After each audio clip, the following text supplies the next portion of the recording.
Welcome to Monday's lesson. Today we're going to look at equivalent fractions. Now before we start, we need to think about what the word equivalent and fractions actually mean. Let's just do a little recap. So equivalent means that the fractions are of equal size and a fraction is a part of a whole. So we know that if you look at that word equivalent, it sounds a little bit like equals, and we know that that means the same as. So our starter today is to look at which image shows 2/9. I want you to think really carefully, which image do you think shows 2/9? Pause the video and see if you can work it out. So you should have come up with that this image here represents 2/9. It represents 2/9 because there are 2 parts shaded and the whole is 9. Now you may be thinking, well, that's strange because over here there are 2 parts shaded and there is also 1, 2, 3, 4, 5, 6, 7, 8, 9 pieces. However, this is the incorrect one because there are different sizes. Remember, fractions need to be divided into exactly the same size pieces. Have a go at the example now in your booklet.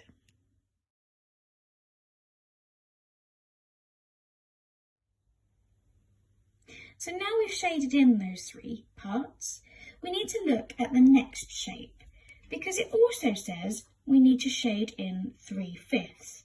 Now to do that, we need to work out how many parts there are in the whole. So here we've got 1, 2, 3, 4, 5, 6, 7, 8, 9, 10, 11, 12, 13, 14, 15. So out of my whole shape, I've got 15 at the bottom. So that's my denominator. Here I had 5 and I shaded in 3. Here we've got 15. So we need to look at converting this fraction so that it is an equivalent fraction. So we need to think 5 times something is 15. Well, I know that 5 times 3 is 15. Now, whatever I do to the bottom, I have to do to the top. So I'm going to go across the top, times by 3. 3 times 3 is 9. Therefore, I need to shade in 9 parts of this. I'm going to go 1, do this quite quickly, 2, 3, it doesn't matter which parts you shade in, 3, 4, 5, 6, 7, 8, 9. I just like to stress there that it really doesn't matter which parts of the shape you shade. It just has to be so that there are 9 parts shaded. I'm going to just go over that quickly just to make sure that that is accurate. I'd now like you to have a go at activity 1 that is in your book. Okay? See you in a moment.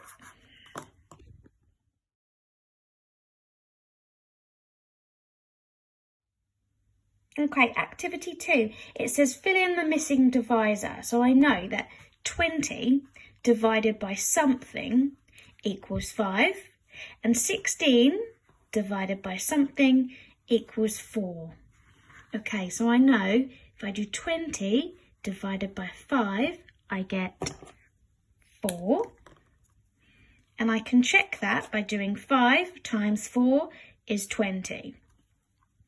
So if I have a look at the top now, 16 divided by 4 is 4. I can check that again by saying 4 times 4 is 16. I also know that because 4 squared, or times 4, is 16. Have a go at activity 2 that's in your booklet.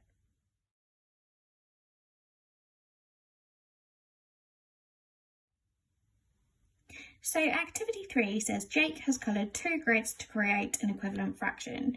So here I've already worked out that this shape here, there's 2 quarters shaded of it because 2 parts are coloured And 1, 2, 3, 4 parts make the whole, so that makes the denominator. Now this fraction here, it's saying it's the same, so it's saying it's equivalent, but if we have a look at it, there is 1 part shaded, so that is my numerator. Now there are 1, 2, 3, 4, 5, 6 and 8 parts that make up the whole. So what this is really saying is that 2/4 equal 1/8. So I'm going to pause the video and have a think. Do you think that is true? Now I'm going to write an answer for it. So I'm going to say Jake is incorrect because, well, why is he incorrect? Because he's done 4 multiplied by 2 to get his 8 parts, because there's 2 lots of 4. What did he do with his numerator? So he's incorrect because he multiplied the denominator by 2, which was correct, but he divided the numerator by 2. He should have multiplied them both. So he should have done 2 multiplied by 2 to get 4. So he should have, the answer should be 2/4 is the same as 4/8. I'd like you to have a go at activity 3, please, in your booklet. When you've finished activity 3, have a go at the rally coach with a sibling or someone at home.